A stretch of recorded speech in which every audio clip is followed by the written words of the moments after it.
Institusi Polri seakan tak henti diuji. Kasus hukum besar bertubi-tubi menyeret anggota Polri.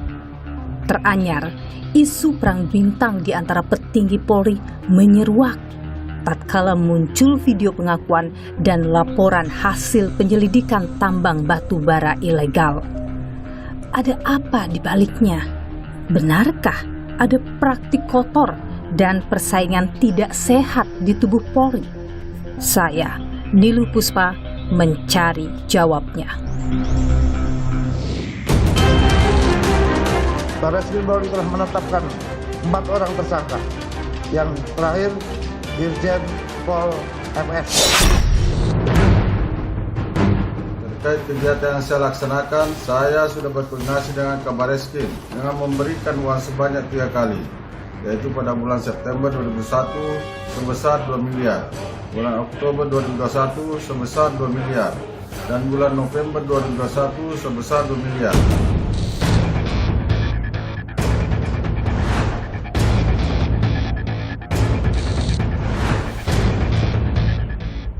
Ini kita bayar fee. Nah, kita juga menjalankan tugas. Siapa yang perintah? Jalankan ini punya masyarakat loh.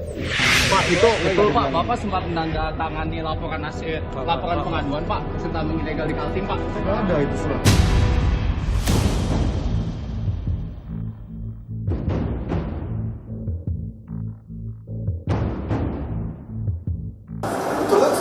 Berarti Pak itu menyeret Kabarreskrim Pak ya, betul ya? Ya kan sesuai pakai itu.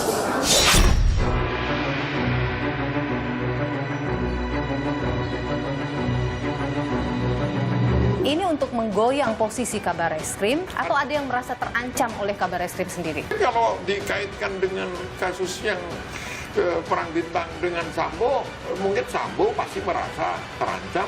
Atau mungkin saja yang merasa punya soliditas tinggi pada Sambo yang melakukan ini? Bisa jadi. Artinya Sambo masih punya tim yang solid di internal Polri. Saudara, di tengah persidangan kasus pembunuhan berencana Brigadir Yosua oleh Verdi Sambo, sorotan publik kembali diajak menuju ke institusi Polri. Sebuah video beredar luas yang berisi pengakuan adanya praktek setoran di kepolisian untuk melindungi tambang ilegal batu bara menyeruak baru-baru ini. Adalah Ismail Bolong, mantan anggota Polri berpangkat rendah di Polres Samarinda yang mengaku menyetorkan uang kepada Kabarreskrim Polri senilai 6 miliar rupiah.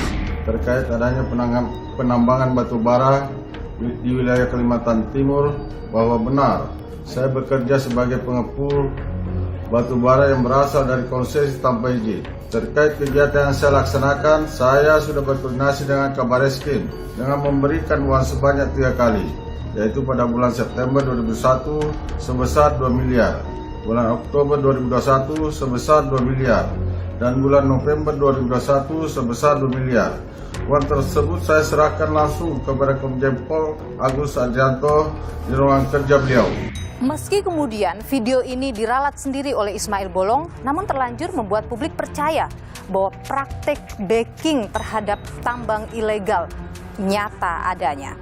Isunya, saudara, makin menjadi-jadi kala beredar luas surat Verdi Sambo kepada Kapolri tertanggal 7 April 2022. Isinya, saudara, ada dugaan backing oleh anggota kepolisian terkait dengan tambang-tambang ilegal di Kalimantan Timur.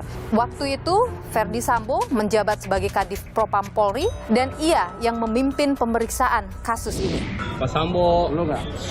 Pak, itu betul Pak. Bapak sempat menandatangani laporan hasil laporan pengaduan Pak tentang tambang ilegal di Kaltim Pak. Tidak ada itu surat. Pak, ada surat itu Pak. Ya sudah benar itu surat. Gimana Pak? Benar surat itu Pak? Tanyakan ke pejabat yang berwenang, surat itu sudah ada. Saudara, munculnya pengakuan Ismail Bolong dan tersebarnya hasil pemeriksaan di Propam Polri yang menyeret nama Agus Adrianto lantas memunculkan spekulasi ada perang bintang di lingkup internal Polri. Hasil pemeriksaan di Propam Polri yang menyeret nama Kabareskrim Agus Adrianto ditandatangani oleh Ferdi Sambo. Adapun kasus pembunuhan berencana oleh Ferdi Sambo ditangani oleh tim Bareskrim Polri pimpinan Agus Adrianto.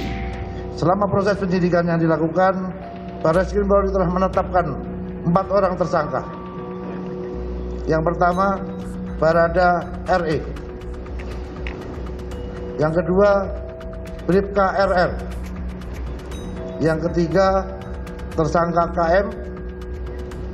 Yang terakhir, Irjen Pol FS.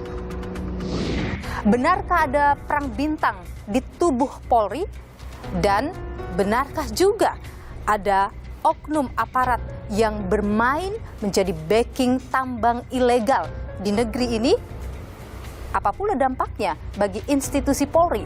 Pertanyaan selanjutnya, bagaimana menghentikan praktik kotor ini yang disebut sudah mengakar dan terjadi begitu lama? Ikuti saya.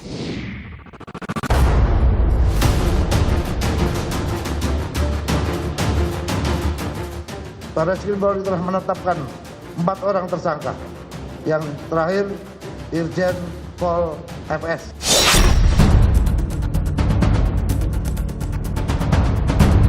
Terkait kegiatan yang saya laksanakan, saya sudah berkoordinasi dengan Kabareskrim dengan memberikan uang sebanyak 3 kali. Itu betul Pak, Bapak sempat menandatangani laporan pengaduan Pak hasil tambang ilegal di Kaltim Pak. Ada itu surat.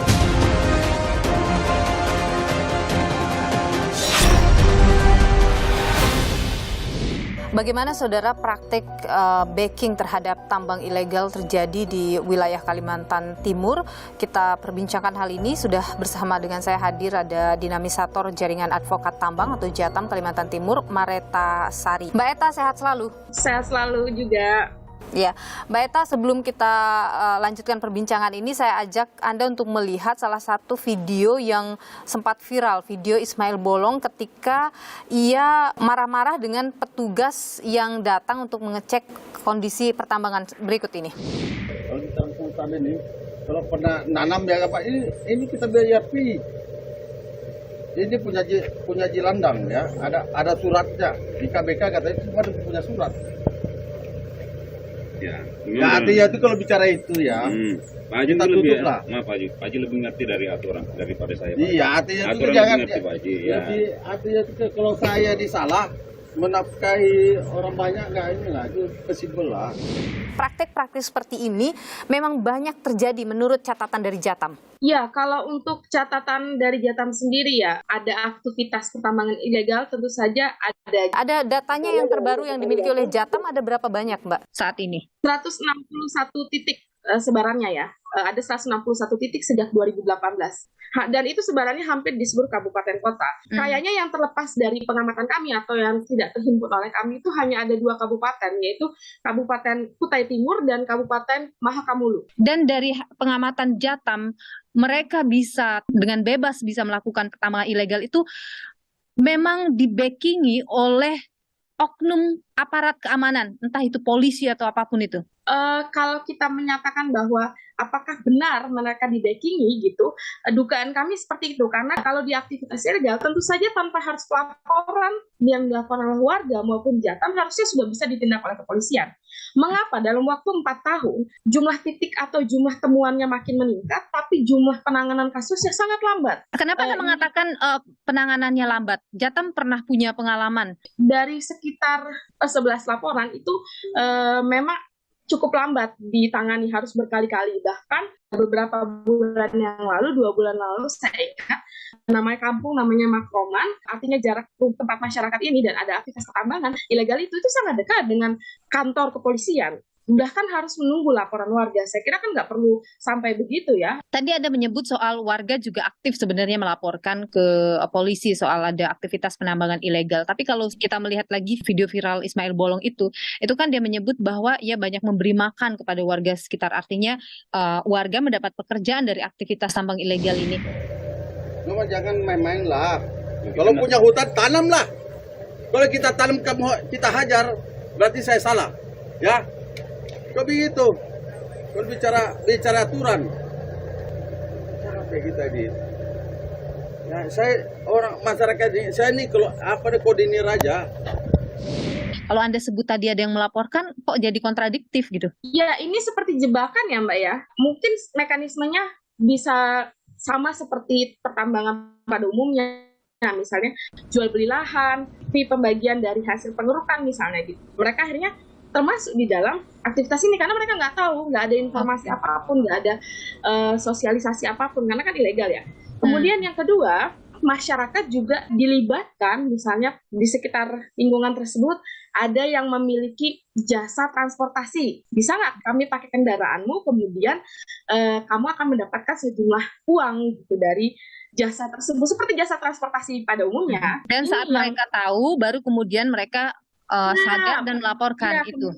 Itu yang terjadi. Ya, sekarang itu setelah pernyataan Bapak Ismail Bolong, memang temuannya kami coba kontak dengan teman-teman warga di lapangan, beberapa tempat itu tidak ada aktivitasnya, tapi juga belum sepenuhnya ditindak oleh kepolisian, misalnya dipasang polis lain dan sebagainya. Apa dampak yang paling dirasakan oleh masyarakat dengan pertambangan ilegal ini? Pasti dampaknya adalah dampak lingkungan ya. Kemudian konflik kedua adalah konflik sosial, di mana ada yang setuju dan ada yang tidak setuju dengan aktivitas pertambangan karena tadi ada dampaknya. Oke, dan aktivitas tambang ilegal ini bisa terus bertahan, ada backing dari oknum aparat keamanan setempat. Kita tidak bisa sebutkan semua juga gitu ya. Saya kira kalau kejadian ilegal aja mampu bertahan, artinya kan ada sesuatu yang membuat dan mendukung ia tetap eksis sampai sekarang. Mareta Sari, dinamisator jaringan advokat tambang Jatam, Kalimantan Timur. Terima kasih sudah berbagi informasi di program Niluh. Sehat selalu.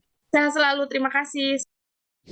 Oke, Prof, ini kan yang tergambar di publik ketika terbongkar kasus pembunuhan Yosua Huta Barat yang dilakukan oleh Kadif Propam Polri, Verdi Sambo, itu kan dikomandani oleh Kabareskrim. Terus kemudian belakangan ini lagi muncul Ismail Bolong dengan statement yang mengatakan bahwa dia menyetorkan uang langsung kepada Kabareskrim. Yang Anda bisa analisa dari apa yang muncul belakangan ini, apa yang terjadi sebenarnya? Kombinasi antara kepentingan karir, antara kepentingan ekonomi gitu.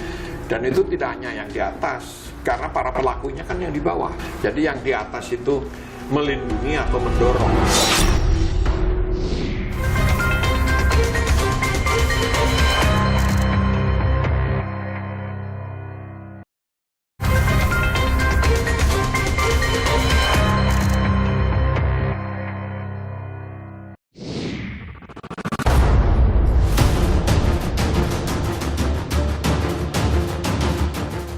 Barreskrim Polri telah menetapkan 4 orang tersangka. Yang terakhir, Irjen Pol FS.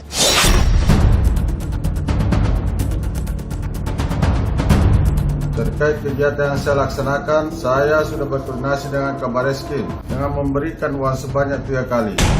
Itu betul Pak, Bapak sempat menandatangani laporan pengaduan Pak, hasil tambang ilegal di Kaltim Pak. Nggak ada itu surat.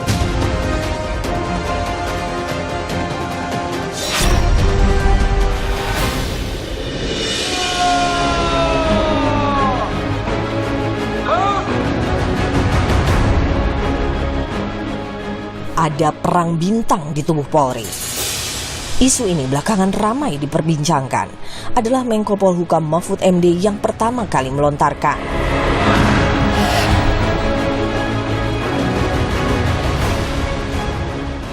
Pernyataan ini keluar setelah muncul pengakuan mantan anggota Polri Ismail Bolong yang viral di media sosial. Ismail mengaku dirinya menyetorkan uang dengan jumlah fantastis ke Kabareskrim Komjen Agus Andrianto sebagai upeti perlindungan tambang batu bara ilegal. Mohon izin, nama saya Ismail Bolong.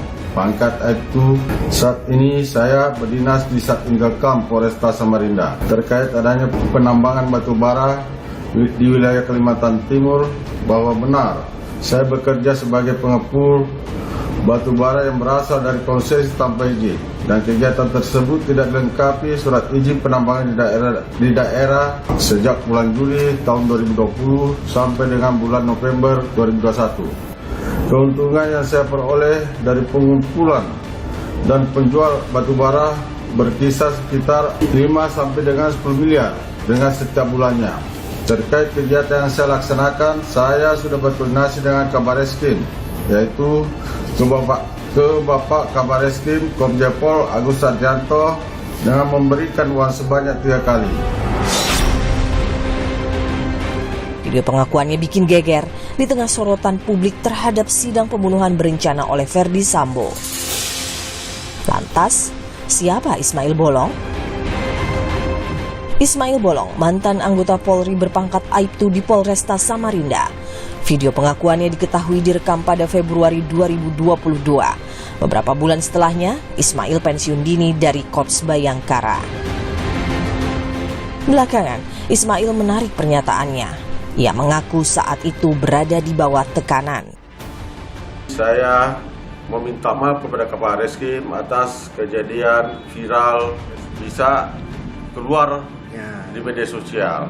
Siapa yang rekam itu dulu? Yang rekam adalah Paminal Mabes. Kamar hotel? Salah satu kamar hotel yang ada di Balikpapan.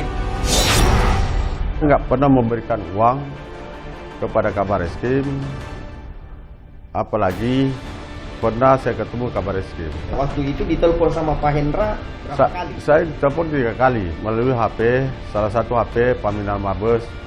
Kamu harus bikin testimoni, katanya. Saya tidak bisa bicara pada itu, masih Polda pada saat itu. Polda. Akhirnya pindah di hotel. Di hotel sudah ada kertas? Sudah ada kertas untuk membaca. Isinya itu? Isinya itu. Serangan pada Kabar Eskrim belum usai. Belakangan muncul surat penyelidikan dugaan suap tambang batubara yang menyeret nama Kabar Eskrim.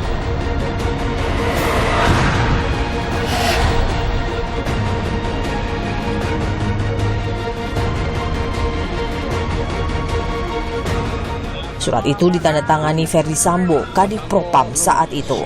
Pak, itu betul Pak, Bapak sempat menandatangani laporan hasil laporan pengaduan Pak hasil tambang ilegal di Kaltim Pak. Komentarnya Tidak ada itu surat. Ada surat itu Pak? Ya sudah benar surat. Gimana Pak? Benar surat itu Pak? Tanyakan ke pejabat yang berwenang, surat itu sudah ada. Mantan Kabiro Paminal Ditpropam Polri, Hendra Kurniawan, yang kini jadi terdakwa upaya merintangi penyidikan kasus pembunuhan Yosua pun membenarkan. Penyelidikan itu betul nggak Pak? Betul itu. Itu kita ke Pak Hendra meriksa? Betul kan?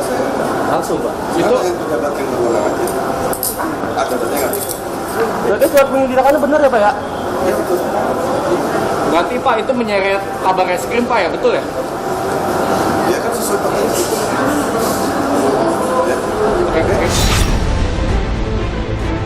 Meski kemudian Kabar Eskrim membantah tudingan atas dirinya menerima upeti tambang, publik terlanjur menduga ada hal lebih besar di balik hanya sekedar aksi saling buka aib institusi Polri.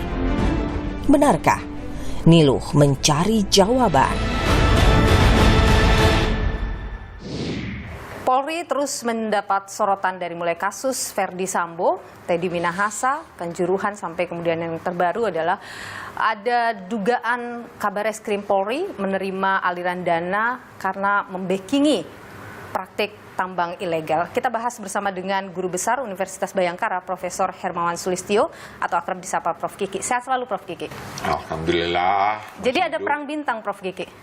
Yang kategori perang bintang itu sebetulnya apa sih? Kalau dia kompetisi, kalau dia persaingan, baik persaingan yang profesional, karir misalnya, itu selalu ada dan dimanapun ada. Jadi termasuk dalam peristiwa yang terjadi di Polri belakangan ini? Ya pasti, semua pasti. Ada persaingan para bintang jenderal di situ? Ya, persaingan dalam pengertian bisa negatif, bisa positif. Kalau yang Anda lihat dari yang terjadi yang terbaru deh, nama Kabar Eskrim muncul. Saya mau kasih background dulu. Polisi itu selalu saya jelaskan ada prinsip dasar yang melandasi polisi di seluruh dunia, itu namanya diskresi. Diskresi adalah pengambilan keputusan individual oleh setiap anggota polisi. yang kemudian harus dia pertanggungjawabkan. Nah, di dalam prinsip diskresi ini, kemudian pada kasus Sambo disalahgunakan karena itu kewenangan diskresional, kewenangan individual, bukan kewenangan institusi gitu. Nah, pada kasus apa yang disebut perang bintang, saya nggak tahu istilah itu dari mana, karena yang perang kan dalam tanda petik ya yang bersaing, yang beradu profesi segala macam, itu kan bukan hanya bintang, ada kolonelnya, kombesnya, ada anak buahnya segala macam gitu. Jadi dengan karakter yang seperti itu, kita mulai tarik dari dulu nih. Pada masa TNI dan Polri masih jadi satu, itu tidak cukup anggaran untuk operasional terutama. Sekarang saja juga nggak cukup. Contoh misalnya ya, saya kasih anggaran untuk Bareskrim gitu. Kalau untuk penyidikan, satu kasus penyidikan itu untuk bensin mobil operasional misalnya untuk patroli itu maksimal hanya untuk 30 kilo. Dan tidak ada anggaran tambahan? Tidak ada. Kenapa? Orang disuruh memprediksi jumlah kejahatan yang akan terjadi. Itu tidak mungkin. Jadi tidak mungkin. Oke. Nah, jadi Mahfum mencari tambahan anggaran melalui cara apapun? Iya dulu. Nah, kemudian secara bertahap negara mulai punya kemampuan sedikit disiapkan oleh negara, diberikan oleh negara supaya tidak ada penyalahgunaan kewenangan yang seperti itu. Tetapi banyak polisi yang kemudian mulai berbisnis, kalau pensiun mau ngapain?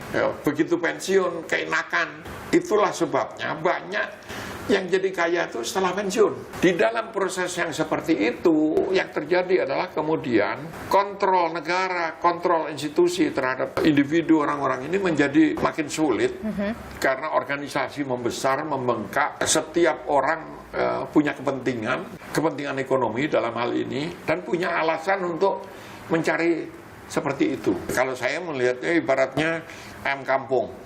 Ayam kampung itu kan nggak dikasih makan, disuruh dilepasin aja, suruh cari makan sendiri di luar. Dan itu dilakukan secara ilegal? Mungkin semi ilegal ya. Semi ilegal itu kenapa?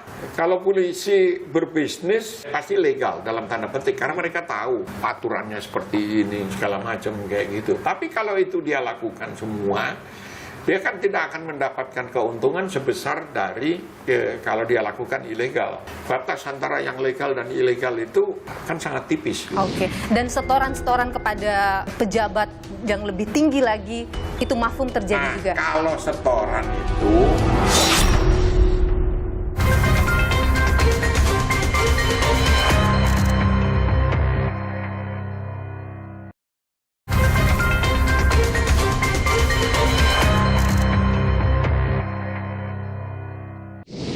Dan setoran-setoran kepada pejabat yang lebih tinggi lagi, itu Mahfum terjadi juga? Kalau setoran itu, dulu ada Kapolri, ya udah mantan sekarang, yang secara terang-terangan menyebut kalau di polisi itu dia mengibaratkan bagaimana setoran itu terjadi seperti dari bawah ke atas. Praktek seperti ini mulainya semua dari individual. Jadi pertanyaannya bagaimana menghentikan kalau negara kemudian sudah mampu memberikan semua anggaran dan kebutuhan yang diperlukan. Karena sifatnya individual, maka banyak orang yang percaya kalau benahi dari individu, mari kita benahi dari pendidikannya. Macam-macam cara digunakan. Pernah satu Kapolri meminta semua alumni Akpol itu jangan langsung ditugaskan, penugasan kayak gitu. Semua sekolahkan S2 ke luar negeri supaya tidak ada reproduksi perilaku dari atas, dari seniornya ke dia. Tidak ada kakak-kakak asuh yang sekarang ini banyak suara muncul. Begitu disiapkan oleh Menteri Keuangan, Sri Mulyani menyiapkan, Presiden bilang 250 kirim semua ke luar negeri. Yang lulus bahasa Inggris cuma 2 gitu. Jadi program ini nggak jalan. Nah, sekarang mulai meningkat jumlah yang disekolahkan. Karena apa? Banyak senior-senior ini yang sebagian sudah jadi jenderal sekarang ini mengalami pendidikan seperti itu. Gitu. Dan mereka membawa nafas baru Tapi belum merata nih para dokter-dokter baru. Kalemdikpol itu dokter dari UI lah. Oke, jadi balik lagi ke soal Perang Bintang tadi. Prof, ini kan yang tergambar di publik dalam beberapa bulan terakhir itu adalah ketika terbongkar kasus pembunuhan Yosua Huta Barat yang dilakukan oleh Kadif Propam Polri, Verdi Sambo, itu kan dikomandani oleh Kabareskrim. Terus kemudian belakangan muncullah konsorsium judi, terus muncul lagi Ismail Bolong dengan statement yang mengatakan bahwa dia menyetorkan uang langsung kepada Kabareskrim. Yang Anda baca, yang Anda bisa analisa dari apa yang muncul belakangan ini, apa yang terjadi sebenarnya? Kombinasi antara kepentingan karir, antara kepentingan ekonomi gitu. Dan itu tidak hanya yang di atas, karena para pelakunya kan yang di bawah. Orang-orang seperti Ismail Bolong, bagaimana pada orang-orang pada posisi perwira rendahan atau bahkan bintara bisa hidup lukratif, bisa hidup berlebihan, bisa hidup ini karena ada peluang untuk itu. Jadi yang di atas itu melindungi atau mendorong. Lalu siapa kita bisa percaya? Gitu. Nah, tetapi harapan itu masih ada. Saya kenal betul dengan tokoh-tokoh, dengan orang-orang sangat konsisten yang nggak bisa dibeli, yang tidak bisa kalau kita bicara perkara. Bagaimana dengan Kabareskrim? Saya nggak kenal. Mengapa? Hampir seluruh karirnya itu dihabiskan di daerah. Di Sumatera Utara, di Kalimantan, di Kaltara, di ujung-ujung itu. Nah, apa yang saya lihat, pejabat daerah, ya apa yang karirnya banyak di daerah, masuk ke Jakarta ini banyak yang terantuk-antuk. Itu yang terjadi pada Kabareskrim sekarang? Ya. Ada banyak yang merasa terancam dengan posisi Kabareskrim, Agus?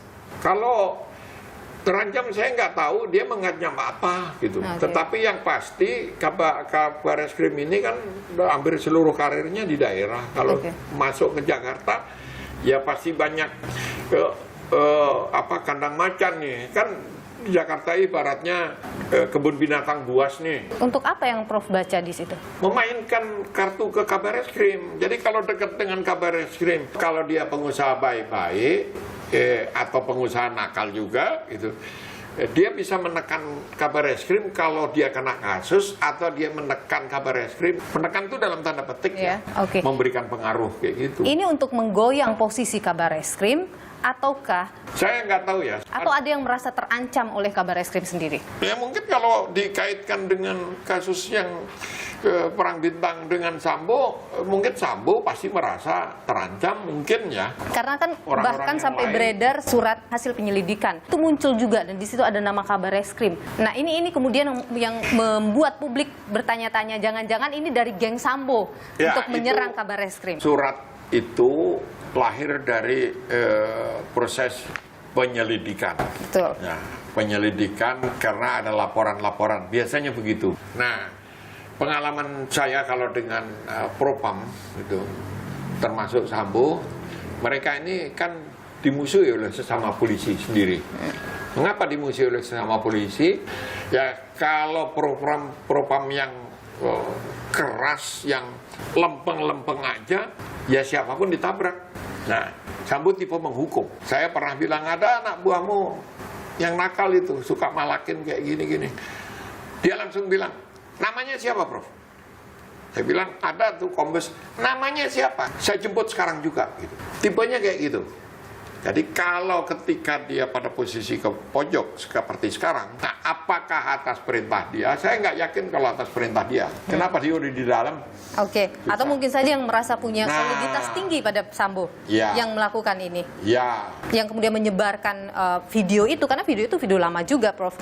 Video Bolong, Ismail Bolong itu, termasuk juga surat itu kan itu juga sebenarnya sudah lama, tapi muncul ke publik. Ya bisa jadi. Artinya Sambo masih punya tim yang solid di internal Polri? Nggak ada. Kalau itu saya jamin nggak ada. Kenapa? Prinsip diskresi tadi yang dari awal saya jelaskan itu membuat karakter polisi itu sangat individual, bahkan oportunistik. Tidak ada level kelompok karena ini bukan militer. Berarti memanfaatkan. Ada yang memanfaatkan situasi itu, ya. Memanfaatkan hasil kerja Sambo untuk mematikan jenderal yang lain di Polri. Itu yang terjadi. Yang susah adalah mematikan lawannya atau pesaingnya. Karena musuh dalam tanda petik ya, musuhnya polisi itu sama polisi sendiri gitu. Kenapa? Saingan untuk naik jenderal, saingan untuk sekolah. Jadi yang bagus-bagus tuh seringkali dibunuh duluan gitu. Kalau situasinya seperti ini, apa yang harus dilakukan oleh pemerintah ini? Nggak usah pemerintah dulu lah, polisinya aja dulu gitu. Orang melihat awalnya kan melihat oh kepemimpinannya lemah. Tadinya dipikir kayak gitu, ternyata enggak.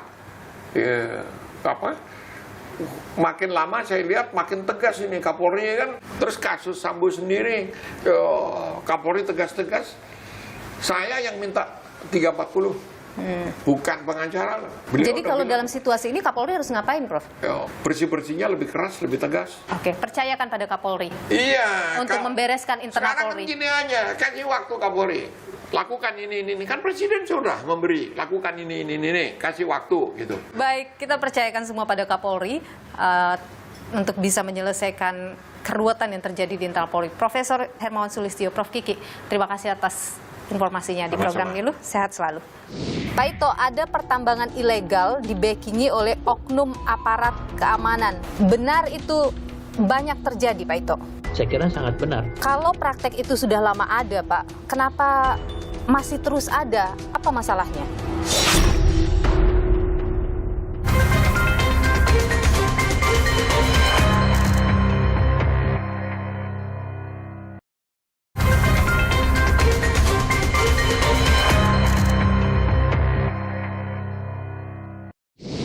Saudara, sudah bersama dengan saya ada Kabar Reskrim 2009-2011 Komjen Purnawirawan Ito Sumardi.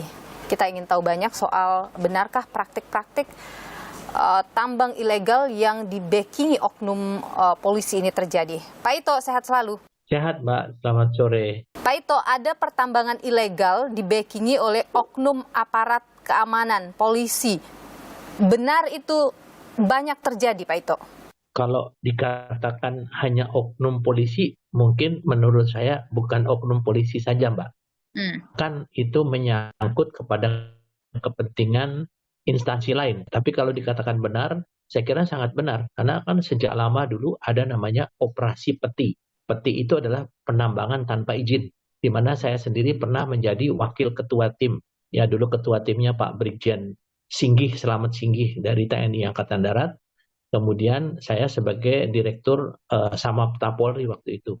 Dan saat itu memang kita bisa menertibkan demikian banyak tambang-tambang ilegal yang dilakukan oleh rakyat ya setempat maupun yang kemudian di-backingi ataupun juga diberikan support dana daripada orang tentu ya. Karena tanpa ada pemasaran, tanpa ada tempat untuk memasarkan hasilnya itu, tidak mungkin tambang ilegal itu bisa berlangsung, Mbak. Nah, tentunya kalau bicara masalah ilegal, dia pasti harus mencari sesuatu perlindungan kepada instansi-instansi terkait. Kan di sana perizinannya ada dari Departemen Pertambangan, dari kepala daerah, dari pimpinan ke aparat keamanan, baik dari kepolisian maupun dari TNI. Makanya dulu gabungan ya, gabungan dilakukan oleh instansi terkait ya. Saya kira demikian, Pak. Kalau praktek itu sudah lama ada, Pak, kenapa masih terus ada? Apa masalahnya?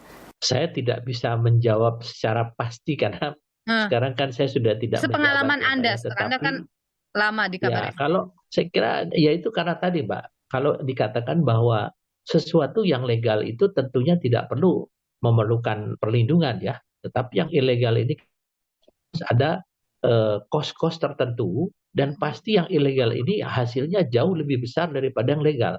Kenapa? Dia tidak perlu membayar kewajiban kepada pemerintah. Tentu kalau yang ilegal ini pun juga kan merupakan satu penghasilan tambahan sampingan ya yang tidak tercatat ya. Kalau itu bisa berlangsung secara rutin, maka tentunya ini akan bisa selama dia menjabat di sana, pasti itu akan menjadi tempat istilahnya untuk mendapatkan tambahan kesejahteraan ataupun yang diberikan negara yang masih jauh dari memadai ya. Jadi video yang beredar, video Ismail Bolong soal ada praktek setoran-setoran, itu adalah hal yang benar, memang terjadi seperti itu? Itu sudah rahasia umum ya Mbak ya, tapi kan kita juga perlu membuktikan kebenarannya. Dan Pak Kapolri sendiri kan sudah mengambil langkah yang sangat tegas dengan memutasi pimpinan Polda ya. Meskipun tentunya ini belum bisa menjadi satu pembenaran bahwa yang bersangkutan itu beliau itu adalah memang terlibat ya. Tadi Anda menyebutkan Pak Ito bahwa Kapolri sudah mengambil langkah terkait dengan rekomendasi yang muncul dari Kadif Propam waktu itu, Verdi Sambo, dengan melakukan mutasi. Itu dianggap belum tegas begitu sikap yang diambil kalau memang mau bersih-bersih. Ada proses, Pak. Kita tidak bisa secara instan ya melakukan demikian. Karena ini menyangkut jaringan. Ya. Jaringan itu tentunya harus didalami siapa saja yang terlibat, dari layer mana ya, dari tingkat mana mulai terlibatnya, kemudian berapa lama, kemudian bagaimana cara modus operandi dengan tanda kutip yang setoran tadi, apakah betul atau tidak, siapa yang menjadi saksi-saksinya, dan lain sebagainya. Ini proses yang tidak semudah seperti kasus-kasus yang sederhana ya Mbak ya, karena ini sudah berlangsung sedemikian lama, dan biasanya kalau sudah berlangsung sedemikian lama ini memang memerlukan satu pengungkapan yang komprehensif, melibatkan semua institusi. Dan bahkan saya di sini tentunya berharap mungkin Pak Ketua Kompolnas, Pak Mahfud mengambil alih untuk penertiban illegal mining ini sebagaimana dilakukan oleh Menko Polhukam yang lama dulu waktu saya terlibat dalam operasi Peti, Mbak ya, penambangan tanpa izin, itu semua pengendalinya adalah Menko Polhukam. Oke, sekarang Menko Polhukam ingin melibatkan KPK di dalamnya. Menurut Anda? Sangat bagus, ya sangat bagus. Karena apa? Karena kan di sini kan menyangkut masalah gratifikasi ya. Dan kita juga jangan lupa bahwa dari pejabat pemerintah ASN ya, Polri ini adalah ASN juga. Ya tentunya ada konsekuensi kalau menerima gratifikasi, yaitu masuk dalam Undang-Undang Tipikor. Kita sudah lihat kemarin juga ada seorang, kalau tidak salah berpangkat AKBP ya, yang diamankan oleh KPK ya karena terlibat kasus korupsi. Ini sesuatu hal yang sangat bagus ya untuk meningkatkan kepercayaan masyarakat kepada hukum di negara kita. Pak Ito, dalam surat yang dari Divpropam kepada Kapolri itu ada menyeret nama Kabarreskrim. Pun dalam video menyeret nama, video Ismail Bolong itu menyeret nama Kabarreskrim. Sampai akhirnya muncullah ada perang bintang di sini. Kapolri harus mengambil langkah bagaimana untuk meredam ini atau setidaknya masyarakat bisa melihat ada ketegasan dari Kapolri ketika ada perkara yang menjadi sorotan. Kita sudah lihat langkah awal dari Pak Kapolri adalah memutasi Kapolda Kaltim. Itu langkah awalnya. Tentunya langkah awalnya diikuti lagi oleh Pak Kapolri sebagaimana saya sampaikan tadi ya. Pasti akan ada pendalaman terhadap si pemberi informasi.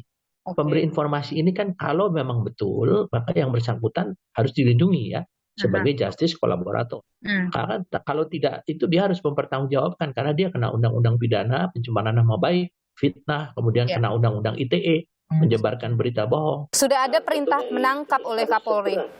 Ya, maka itu kan sudah ada perintah kan. Tetapi kalau menurut saya karena isu ini adalah sudah isu yang sangat meluas di kalangan masyarakat dan bisa sangat berpengaruh terhadap kepercayaan masyarakat kepada Kapolri, ini harus segera dinetralisir dan diklarifikasi. Ya, kalau memang benar tentu harus dilakukan langkah-langkah internal yang dilakukan untuk membersihkan Polri ya. Pada siapapun juga yang terlibat ya harus dilakukan upaya penegakan hukum. Baik, Pak Komjen Purnawirawan Ito Sumardi, Kabarreskrim 2009-2011. Terima kasih atas informasinya di program Niluh. Sehat selalu, Pak Ito. Ya tentunya kita akan mulai dari Ismail Bolong dulu. Nanti dari sana baru kita periksa. Karena kan kalau proses pidana kan pasti harus ada alat bukti yang cukup. Ya, oke.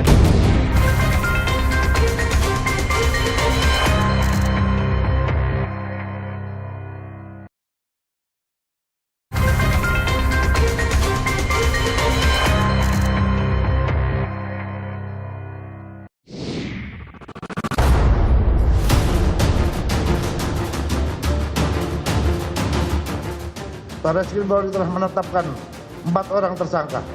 Yang terakhir, Irjen Pol FS.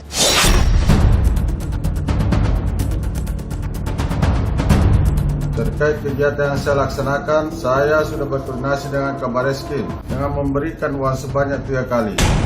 Itu betul Pak, Bapak sempat menandatangani laporan pengaduan Pak, hasil tambang ilegal di Kaltim Pak. Nggak ada itu surat.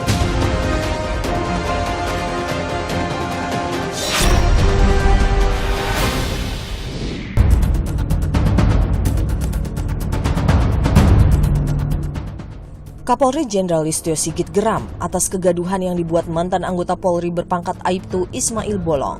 Ismail menyebut ada petinggi Polri yang terlibat dalam dugaan suap tambang batubara ilegal di Kalimantan Timur. Ini kita berapi. Kita juga menjalankan tugas. Meski tak lama kemudian Ismail mencabut pernyataannya, namun masyarakat kadung geger. Meredam situasi, Kapolri Jenderal Listio Sigit perintahkan tangkap Ismail Bolong. Ya tentunya kita akan mulai dari Ismail Bolong dulu, nanti dari sana baru kita periksa. Karena kan kalau proses pidana kan pasti harus ada alat bukti yang cukup. Ya. Namun sepekan berlalu, Ismail masih bebas. Padahal penangkapan Ismail Bolong bisa jadi langkah awal Polri mengusut dugaan praktik kotor ini dan meraih kembali kepercayaan publik. Citra Polri memang tengah terpuruk. Dalam survei Litbang Kompas Oktober 2022, citra Polri terjerembab di angka 48,5%, turun jauh dibandingkan Oktober 2021 di angka 77,5%. Sementara itu, Lembaga Survei Indonesia merilis tingkat kepercayaan publik pada Oktober 2022 hanya 53%, turun dari Agustus lalu. Maka, membenahi Polri secara menyeluruh ramai disuarakan. Presiden pun sempat memanggil para pejabat utama Polri ke istana. Bapak, Ibu, dan saudara-saudara sekalian, itu adalah aparat penegak hukum yang paling dekat dengan rakyat, paling dekat dengan masyarakat, dan paling sering berinteraksi dengan rakyat. Jadi ingatkan anggota-anggota, selalu di briefing anggota-anggota, seluruh anggota, dan ingatkan untuk hal-hal yang berkaitan dengan pelayanan masyarakat. Ingatkan mereka. Jangan sampai karena tidak kecepatan kita, yang kedua, rasa aman dan nyaman masyarakat itu, ini masalah persepsi. Rasa aman dan nyaman masyarakat itu menjadi terkurangi atau hilang. Karena apapun, Polri adalah pengayom masyarakat.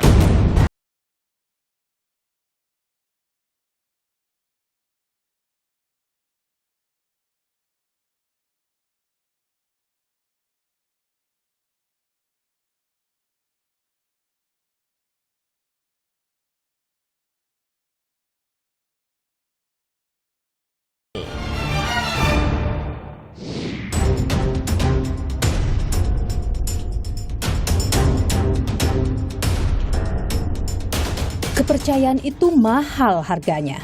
Maka ketika Anda telah meraih kepercayaan, jagalah baik-baik. Karena kepercayaan ibarat kaca. Saat rusak, Anda bisa memperbaikinya. Tapi Anda masih bisa melihat retaknya. Semoga segala kasus yang menghampiri Polri bisa jadi pembelajaran berharga, membuat Polri berbenah diri dan kembali meraih kepercayaan publik sebagai institusi yang memegang posisi penting dalam penegakan hukum, keamanan, dan ketertiban. Saya, Nilu Puspa, sampai jumpa.